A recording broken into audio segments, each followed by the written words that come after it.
vraiment comprendre le cessez-le-feu qui est en cours à Gaza, quelles sont les perspectives pour les révolutionnaires et comment mettre fin réellement à la guerre de l'État d'Israël contre le peuple palestinien. Donc on va commencer tout de suite avec une introduction de Aurélien. Ouais, salut à tous. C'est vrai qu'on est nombreux ce soir. Merci quand même d'avoir fait le déplacement, mais je crois que ça correspond à un besoin de discussion.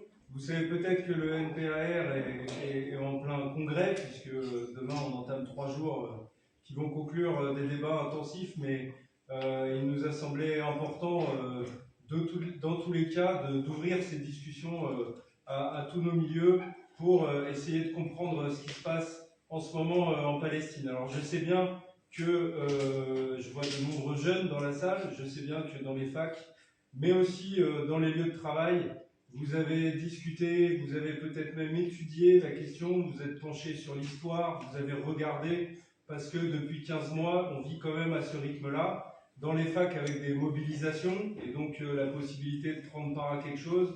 Sur les lieux de travail, parfois, on est tenté d'être un peu plus discret, parce que l'ambiance n'y est pas toujours, mais malgré tout, il y a des discussions qui se frayent un chemin, et on participe à des manifestations quasi toutes les semaines. Donc, pour dire que on ne va pas refaire toute l'histoire, on ne va pas recommencer, certainement pas au 7 octobre 2023, puisque l'histoire commence bien avant, comme vous le savez, mais on va essayer d'ouvrir des questions politiques au débat. Pourquoi ? Parce qu'évidemment, après 470 jours de bombardement où chaque jour on avait la nouvelle d'un hôpital ou d'une école qui était détruite, cette trêve, ça fait un soulagement pour le peuple de Gaza et le peuple palestinien en général qu'on ne peut que partager. Et ce soulagement, immédiatement, il ouvre en fait tout un tas de questions politiques. Ce cessez-le-feu, il est fragile, tout le monde le voit. Il est fragile, il se base sur une supériorité militaire israélienne totalement écrasante dans la région. Tout ça sous une supervision de l'impérialisme américain. Enfin, vous voyez, je commence à empiler les problèmes qu'on va pouvoir discuter. Mais ce cessez-le-feu, et après 15 mois de massacre, de force brute, aucune question politique n'a été réglée. On est revenu à la situation antérieure, mais en pire. On est dans une impasse sanglante à l'heure actuelle. Et c'est vraiment les manœuvres de l'impérialisme, et pour le coup de la première puissance mondiale, les USA, qui en sont le principal responsable, bien sûr avec des complicités, dont celle qui n'est pas des moindres, de l'État d'Israël dans la région. Alors cette impasse sanglante, il faut qu'on se demande comment on en est arrivé là. Mais il faut aussi qu'on se demande qu'est-ce qu'il y a comme perspective. Parce que malgré l'ampleur des massacres et des destructions, on est quand même convaincu qu'il y en a.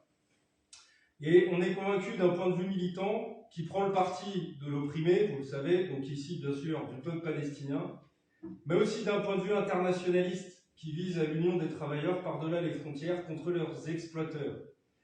Parce que figurez-vous que la défense des peuples opprimés, la lutte et la résistance à leur côté, n'est pas du tout contradictoire avec une lutte internationaliste au nom du communisme, qui s'oppose donc à tous les nationalismes, et même, je dirais, bien au contraire.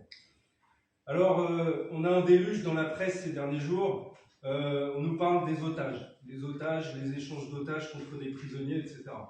La tonalité, c'est vrai, elle nous donne envie, encore une fois, de nous révolter.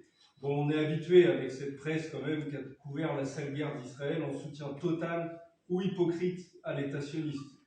On n'a plus parlé de bombardement, on a parlé de frappe. On a expliqué qu'à chaque fois qu'on donnait un nombre de victimes palestiniennes, il fallait préciser que c'était selon le Hamas. On a banni le mot génocide, alors même qu'il était discuté dans les institutions internationales, etc. Donc on n'est pas étonné aujourd'hui que France Info, par exemple, nous annonce qu'ils ont licencié un salarié parce qu'il avait osé écrire que 200 otages palestiniens avaient été libérés par Israël sur un simple bandeau de leur chaîne d'infos en continu. Eh ben oui, il y a des otages israéliens, quelques dizaines, et puis il y a des milliers d'otages palestiniens, et ce bien avant le 7 octobre, qui sont certes dans ce qu'on appelle des prisons, et pas des tunnels, mais qui sont soumis eux aussi à des tortures, qui n'ont pas le droit eux non plus au moindre procès qui soit judiciaire, un tant soit peu équitable, quoi que ça veuille dire. Alors, de toute manière, ces libérations et ces échanges, elles sont franchement un détail comparé à l'ampleur de la guerre et des destructions. mais elles sont mises en scène. Elles sont mises en scène par le gouvernement israélien, qui lui permet de prétendre se soucier des otages, de même que par les pouvoirs occidentaux, qui ont été mouillés jusqu'au cou par leur complicité dans les massacres, mais qui maintenant se font passer pour des sortes de bienfaiteurs de l'humanité, enfin du moins d'une petite partie de l'humanité. Et aussi, elles sont l'occasion pour le Hamas de faire des démonstrations de force et d'essayer de montrer une forme de popularité qu'il aurait conservée dans la bande de Gaza. Mais en arrière-fond, dans la réalité, on a quoi? On voit ce retour vraiment terrible des réfugiés intérieurs qui étaient entassés dans le sud de Gaza et qui marchent vers le nord. À la fois, dans ce retour, on voit quand même une volonté des Palestiniens de rester sur leur terre, avec certainement un traumatisme familial de 1948, ou ceux qui ont été chassés par les opérations militaires de 1948 lors de la catastrophe, le Nakba, et qui ne sont pas revenus assez tôt, de fait, ne sont jamais revenus.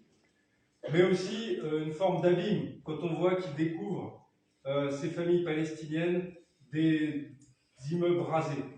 85% des habitations du nord de Gaza sont endommagées. Et quelle vie on peut imaginer dans des décombres qui sont encore pleines de cadavres, sans eau courante, sans électricité et sans route praticable. Et là, vous le notez, on ne parle même pas encore d'écoles, d'hôpitaux et encore moins d'emplois. Donc c'est ça la situation quand même dans laquelle on se trouve. Alors, on va poser quelques questions pour essayer de mieux comprendre. Pourquoi un cessez-le-feu maintenant?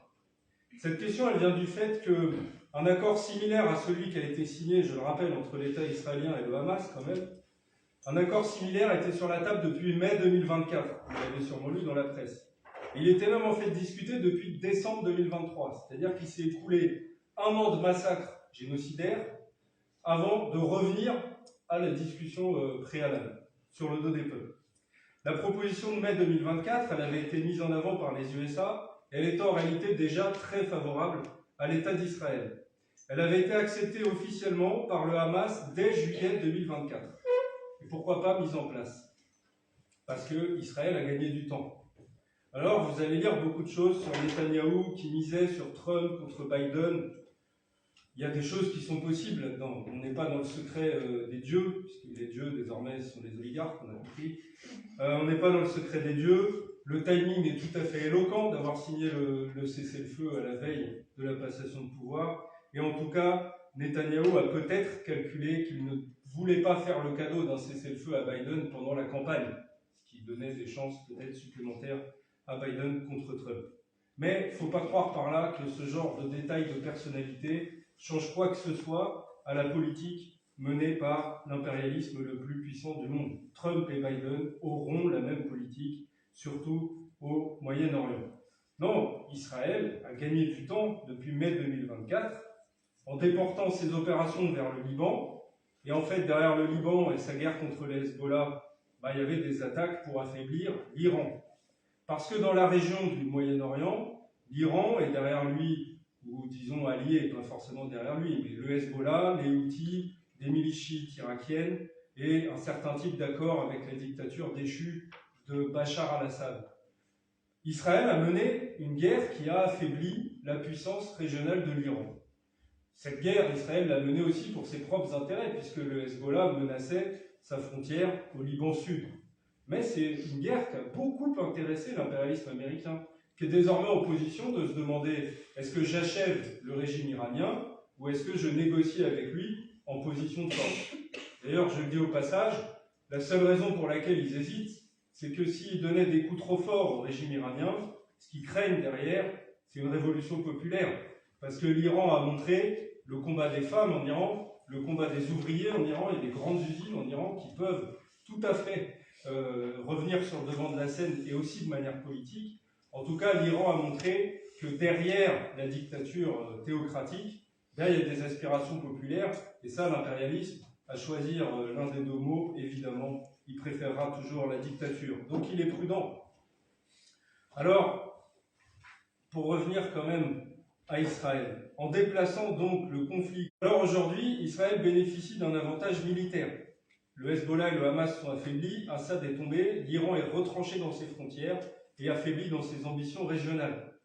C'est un bon moment, en fait, quand on raisonne en tant que chef d'État israélien. Bon, je ne le souhaite pas forcément, mais c'est quand même un bon moment pour une trêve qui permettra à Israël de restocker ses capacités militaires, reposer ses hommes et ses réservistes, pour un moment ou un autre, reprendre cette guerre sans fin, avec un Netanyahou qui fait un deal, parce qu'il aime bien les deals, et que c'est finalement, peut-être, c'est pas plus mal. Hein. La réalité des nominations auxquelles il a procédé était tout à fait contradictoire avec cette idée parfaitement fausse. Par exemple, il a nommé ambassadeur à Jérusalem, puisqu'il a déplacé quand même l'ambassade d'Amérique de Tel Aviv à Jérusalem quand il était au pouvoir la dernière fois. Il a nommé ambassadeur à Jérusalem un type qui s'appelle Huckabee et qui est un évangéliste intégriste. C'est-à-dire qu'il pense que quand les sionistes auront réussi leur truc, ce sera la fin des temps et l'avènement de Jésus. Alors, vous voyez, on est au niveau de Daesh, là, dans l'idéologie, je veux dire, ni plus ni moins. Donc ça, c'est l'ambassadeur de Trump en Israël. Bon, vous voyez, c'est pas des amis des Palestiniens, cette équipe, loin de là. Et d'ailleurs, il n'a pas fallu attendre longtemps, puisque il y a 3 jours, vous avez sûrement vu que Trump a proposé son plan pour Gaza. Donc le plan, c'est on prend la moitié des Palestiniens de Gaza, donc un peu plus d'1 million, on les envoie en Jordanie, et l'autre moitié, un peu plus d'1 million, on les envoie en Égypte. Et ensuite, son émissaire spécial au Moyen-Orient, qui s'appelle Steve Witkoff, qui est un magnat du BTP, je vous le donne en mille, aura les moyens de déblayer et puis de construire Qatar sur Méditerranée, ou je ne sais pas quels sont leurs rêves à ces gens-là. Alors, il a sorti ça, évidemment, en adéquation avec les fantasmes réactionnaires de l'extrême droite israélienne. Donc, il y a un côté où ça fait froid dans le dos. Et Trump, quand il a présenté ce plan, il a dit un truc que j'ai trouvé étonnant et significatif. Il a dit qu'il voulait permettre aux Palestiniens de vivre, je cite, dans une région où ils peuvent vivre sans perturbation, sans violence et sans révolution. C'est-à-dire que visiblement, dans la petite tête de Trump, il y a quand même une préoccupation, c'est qu'il ne faudrait pas trop qu'il y ait des révolutions dans cette ambiance et de ce Moyen-Orient qui est découpé, qui est soumis à la guerre et qui est instable. Alors ce plan, cela dit, disons-le quand même tout de suite, il n'est pas du tout crédible à court terme. Il ne s'agit pas d'agiter des épouvantails pour dire dans une semaine il y aura une déportation massive. C'est très peu probable. Il y a eu une réaction très ferme du dictateur égyptien Al-Sisi. Alors Al-Sisi, c'est vraiment un allié des États-Unis. C'est pour ne pas dire le petit caniche des États-Unis quand même. Donc il est très déférent auprès des ambassadeurs américains et des présidents. Il n'y a que quand il s'adresse au peuple égyptien et aux travailleurs qu'il est violent. Il est bien soumis. Mais là, il a dit, quand même, il a eu une réaction très ferme. Il a dit, c'est indécent, cette proposition, il faut l'enlever de la table, etc. Et alors, je vous le cite aussi parce que je trouvais intéressant. Que dirais-je à l'opinion publique égyptienne si les Palestiniens étaient déplacés en Égypte? Si cela se produit, cela signifie l'instabilité de la sécurité nationale égyptienne ou arabe. Et tout le monde doit se rendre compte que dans cette région, il y a une nation qui a une position sur cette question, que je reste à mon poste ou que je parte. Si vous demandez aux Égyptiens d'accepter cela, ils descendront tous dans la rue pour dire « ne participez pas à cette injustice ».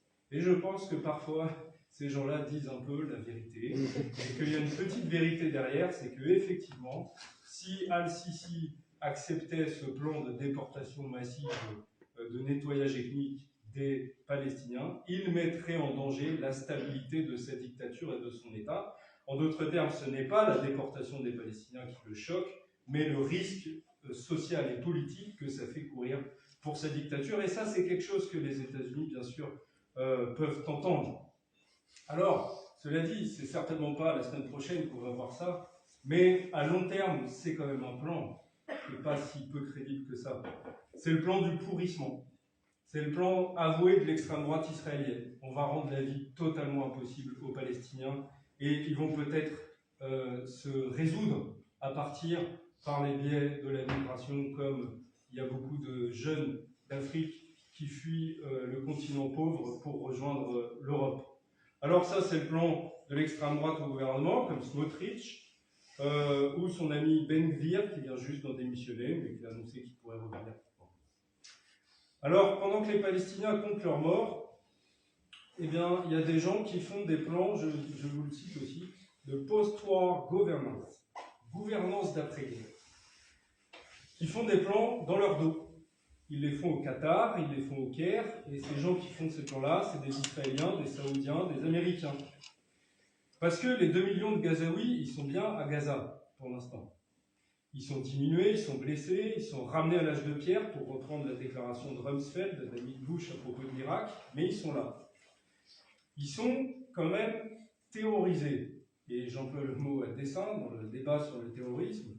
Ils sont terrorisés parce que les bombardements israéliens, les destructions d'habitations, d'hôpitaux, le fait de cibler des écoles, c'était un plan politique.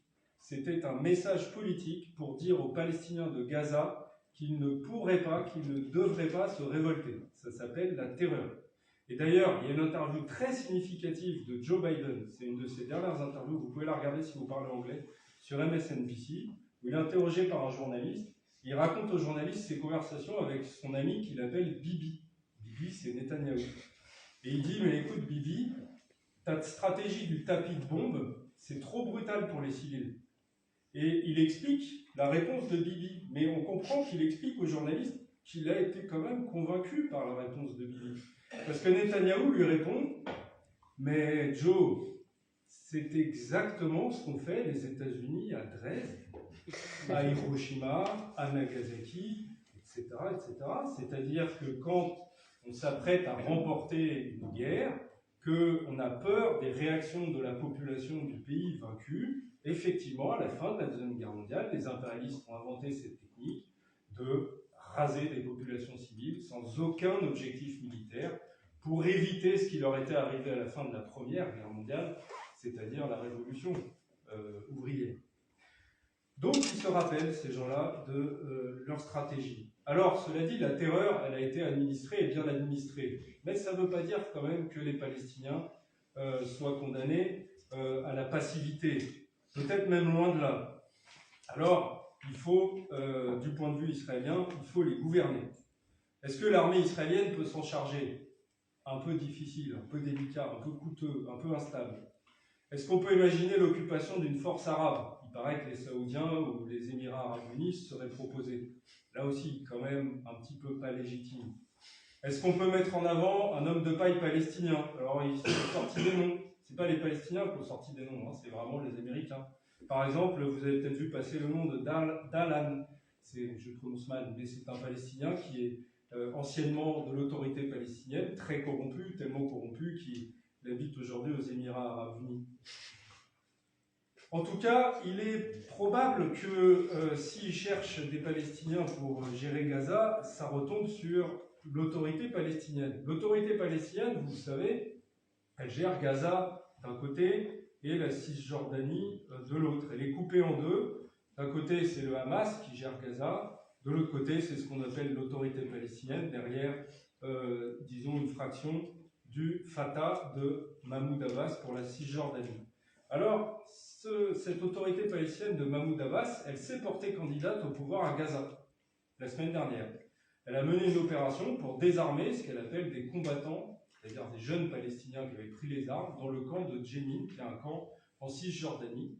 En même temps d'ailleurs que l'armée israélienne menait le même genre d'opération dans un camp de Gaza à Jabalia. Donc, l'autorité palestinienne fait œuvre de candidature au pouvoir en montrant patte blanche auprès des autorités, c'est-à-dire Israël et les USA. Évidemment, le jeu est un petit peu risqué parce que ça entraîne un discrédit quand même important auprès de la population palestinienne elle-même. Une autre branche du Fatah et le Hamas ont signé en décembre dernier un pacte pour un gouvernement technocratique. Alors c'est pas comme Bayrou, mais un peu dans le même genre. Un gouvernement technocratique où il n'y aurait pas de personnalité politique visible du Hamas ou du Fatah, ce serait soi-disant des gens neutres qui administreraient la bande de Gaza.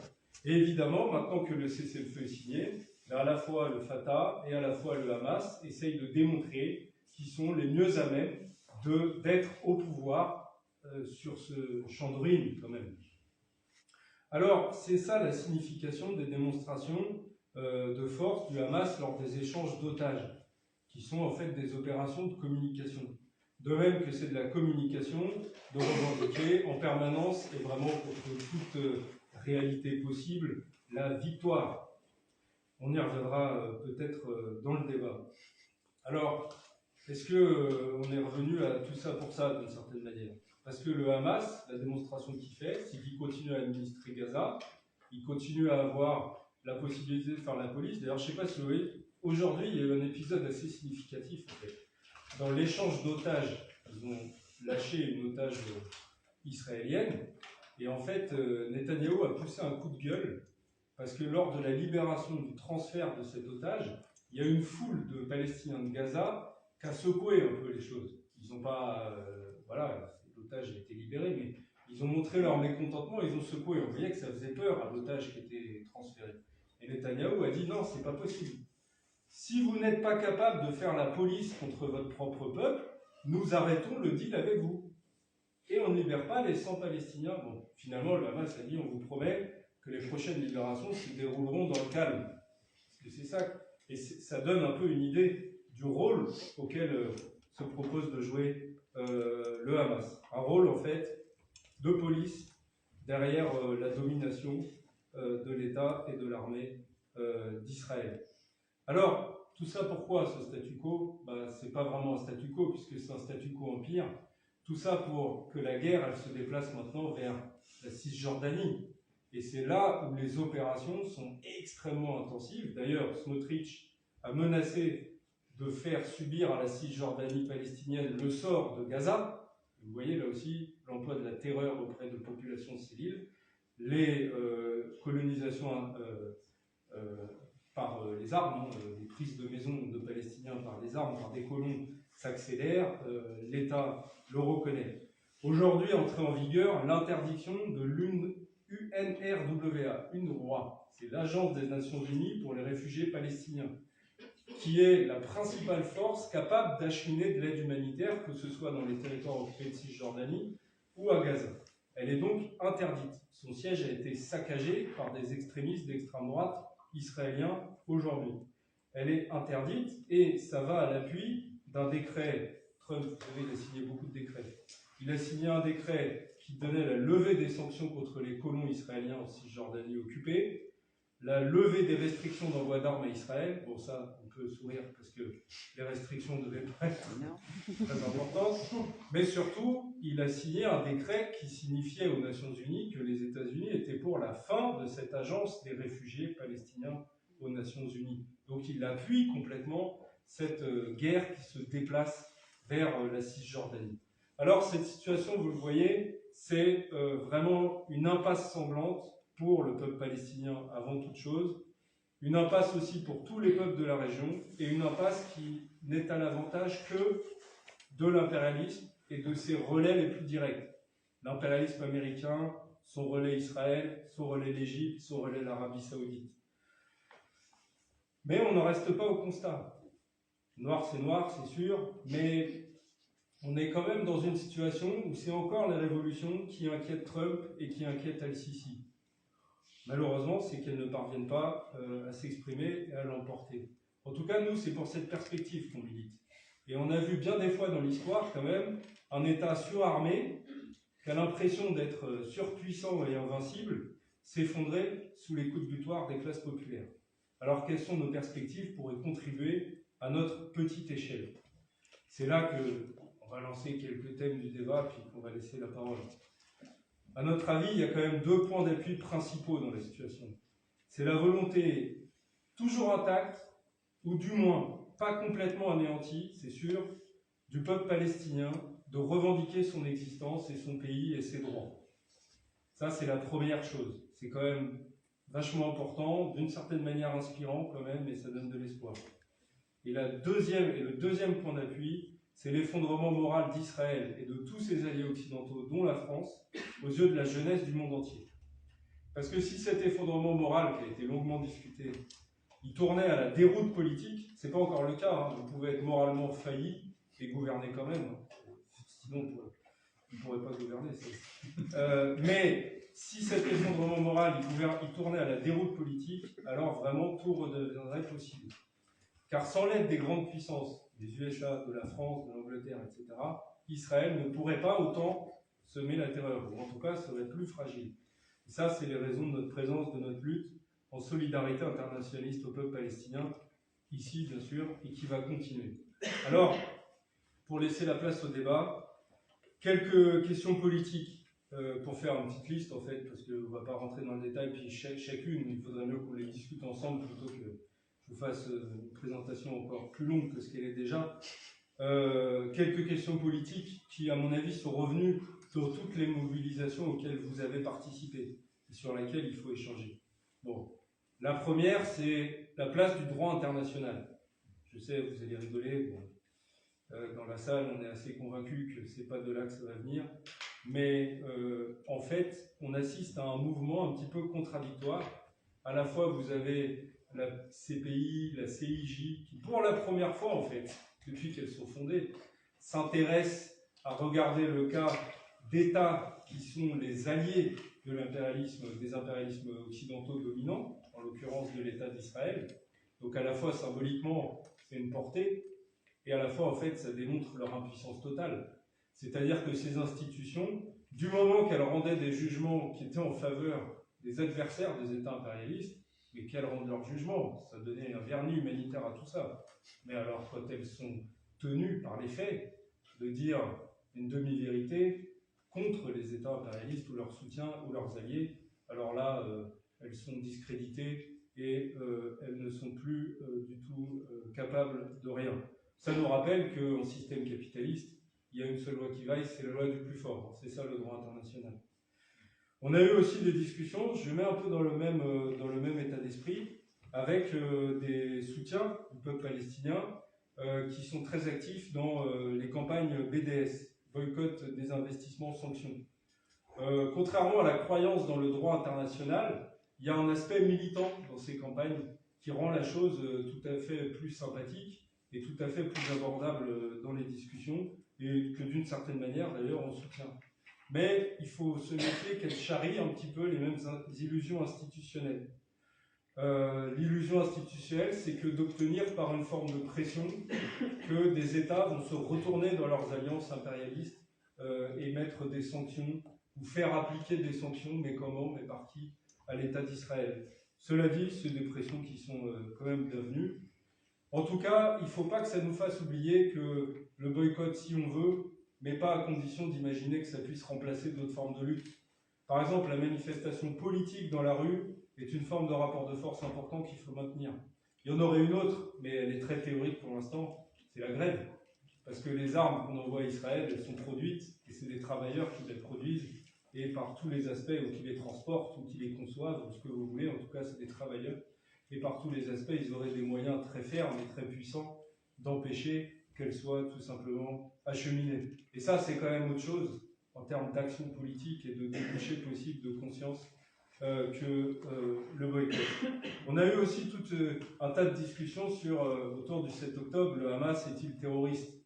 Et vous avez remarqué qu'on n'a pas employé ce vocabulaire-là. Pourquoi? Non pas pour la caractérisation de l'attaque du 7 octobre, sur laquelle on peut, je vais discuter un peu après, mais parce qu'on sait ce que c'est quand les États impérialistes parlent de guerre au terrorisme. Pour eux, guerre au terrorisme, ça veut dire tous les coups sont permis. Point à la ligne. Il n'y a pas d'autre signification à chercher. Donc quand on entend ça, on réentend George Bush 2003, destruction de l'Irak, on dit non, pas possible, ça ne marchera pas comme ça, ce n'est pas vrai. Si vous devez qualifier de terroriste, c'est l'État d'Israël qui est terroriste, et on l'a bien démontré. Alors, que dire du 7 octobre? Le 7 octobre, c'est une attaque qui a été indiscriminée, qui a ciblé les Israéliens en tant que tels comme une masse indifférenciée. Et ça, c'est quelque chose qui nous est étranger politiquement. Ne disons pas que le 7 octobre, sa brutalité ou quoi que ce soit, c'est ce qui aurait entraîné la réaction israélienne. Parce que ça, c'est une illusion. Si on avait des camarades sur place en Palestine qui se lançaient dans une action politique, certes bien plus constructive que le 7 octobre, armée forcément, parce que quand vous êtes face à l'État d'Israël, il faut bien, mais qui s'adresse à la population israélienne et pas seulement qui considère chaque civil israélien comme un combattant ennemi. Au contraire, qui s'adresse à la population israélienne, qui qui cherche les moyens d'enfoncer un coin entre la population israélienne d'un côté et son État et sa bourgeoisie de l'autre. Mais face à une action comme ça, il aurait réagi comment, l'État d'Israël? Il se serait certainement senti au moins tout autant menacé, et il aurait réagi tout autant brutalement, et sans tirer aucune comparaison. Mais rappelons-nous toujours quand même, la commune de Paris, ils n'ont pas fait le 7 octobre, les communards, mais ils ont eu les 30 000 morts.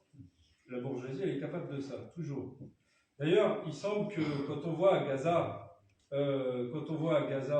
les scènes de libération d'otages, il ne semble pas que la population de Gaza, elle reproche au Hamas les destructions menées par l'État d'Israël après le 7 octobre. Elle le reproche à l'État d'Israël. Et ça, c'est pas faux. Alors, le problème du Hamas, évidemment, parce que nous, on n'est pas Hamas, loin de là, c'est les perspectives politiques. Il y a deux choses qui caractérisent le Hamas, c'est l'islamisme et le nationalisme. L'islamisme, c'est très simple. Ça veut dire que si le Hamas fondait son propre État, ce qui à mon avis est impossible, on verra pourquoi, mais si le Hamas fondait son propre État, il ressemblerait soit à l'Iran, soit à l'Afghanistan. C'est-à-dire la guerre permanente contre les femmes et la guerre permanente, bien sûr, contre les ouvriers. Ce genre de régime, nous, on n'en veut pas et on pense que ce n'est pas porteur de perspective. Et deuxièmement, nationaliste. Alors nationaliste, on pourrait se dire, ah mais peut-être que dans une perspective de combat, dans un premier temps, contre l'État d'Israël, avant d'aller vers le combat communiste, on pourrait les utiliser, s'y allier, en faire un outil, peut-être qu'ils peuvent être utiles dans une défaite à infliger à Israël. On pourrait penser, si certains ici ont les références, qu'on peut discuter dans le débat, un front unique anti-impérialiste. Bon, on pourra revenir sur l'expression. Mais l'histoire des courants nationalistes bourgeois palestiniens, c'est pas une histoire qui va dans ce sens-là, si on l'étudie vraiment. L'histoire des courants bourgeois nationalistes palestiniens, et j'inclus le Hamas dedans, de même que l'OLP, de même que le Fatah, c'est quand même d'être d'un nationalisme très renfermé sur la Palestine, de chercher en permanence l'alliance avec l'impérialisme et les dictatures arabes pour se faire une place dans un système impérialiste tel qu'il est, pas pour le renverser. Et c'est ce choix politique qu'on appelle le nationalisme le plus étroit, c'est ce choix politique de ne jamais remettre en cause le système impérialiste, de jamais s'appuyer sur la révolte des Palestiniens pour entraîner une révolte des peuples, pour déborder largement une révolution. C'est ce choix politique qui fait que ça les a emmenés dans cette impasse où ils se retrouvent d'un côté avec une autorité palestinienne ex-OLP qui joue franchement les flics au service d'Israël en Cisjordanie. Et d'un autre côté, ça fait naître une opposition, mais qui n'est qu'une opposition de façade, qui s'appelle le Hamas, qui est née de l'opposition au caractère corrompu, auxiliaire de police, vraiment un peu dégueulasse pour les Palestiniens, de Abbas et compagnie. Et il suffit d'avoir des militants et des combattants qui sont un peu droits, un peu jeunes, qui participent à des œuvres caritatives. Et oui, vous pouvez emporter l'adhésion d'une population. Mais avec quelle perspective? Avec la perspective de gérer la bande de Gaza, même quand elle est devenue un champ de ruines. Donc voilà comment, à mon avis, on peut continuer la discussion sur le Hamas. Alors, ça veut dire, est-ce que ça veut dire que nous, on oppose une perspective de lutte politique gentille, pacifique, à la lutte armée? Non, on n'est pas pacifiste. Par contre, ce sur quoi on met en garde, c'est que c'est pas le caractère armé ou violent de la lutte qui est imposé de fait à chaque fois par l'adversaire. Par ailleurs, si on est révolutionnaire, c'est que bon, on s'y prépare quand même. Mais ce sur quoi on met en garde, c'est que des petits appareils militaires, dans une situation politique de soulèvement, et le Hamas comme l'OLP l'ont déjà fait à plusieurs reprises, si vous avez un soulèvement de masse, qui peut prendre un caractère de masse, qui peut déborder, qui n'est pas du tout pacifique, eh bien si vous lui substituez des tentatives militaires du genre « allez, on va tirer plus de roquettes que l'autre, etc. », vous pouvez faire rentrer un soulèvement de masse dans un combat qui est forcément minoritaire, de petites unités spécialisées, qui est plus facile à contrôler pour les directions nationalistes. Donc dans ce sens-là, oui, il y a une forme de discussion. Il faut toujours viser à mobiliser les masses dans toutes les situations. Alors, sortir du cadre nationaliste sans reléguer au second plan le problème de l'oppression nationale des Palestiniens. C'est peut-être comme ça qu'on peut se poser la question. c'est-à-dire répondre aux problèmes posés, pas dire ah, les Palestiniens, bah, ils n'ont qu'à pas avoir d'État, abattre tous les États et puis on arrête là. Répondre aux problèmes posés, qu'il y a un problème d'oppression nationale, mais sortir d'un cadre nationaliste étroit, ce qui est presque naturel pour le peuple palestinien, qui, est, je le rappelle, est un peuple dont plus de la moitié vivent réfugiés dans d'autres pays. Et des réfugiés, ils ne sont pas sous des tentes, ils sont dans du dur, dans des quartiers entiers, de capitales à l'étranger, dans lesquels ils ont un poids politique, et ils sont une fraction en fait de la classe ouvrière de Syrie, du Liban, de la Jordanie, etc. etc. Et c'est en tant que fraction de la classe ouvrière de tous ces capitales-là qui pourrait entraîner, avoir un poids politique qui dépasse largement le problème du territoire palestinien, tout en étant la seule réponse possible au problème de la libération nationale des Palestiniens. Mais ça, déjà, on sort un petit peu du cadre nationaliste bourgeois et on rentre dans un cadre, peut-être que vous avez, certains d'entre vous, étudié ou regardé, de la révolution permanente de notre vieux camarade Trotsky. Alors, d'autres questions qui se sont posées certainement, mais je préfère laisser la place au débat là-dessus.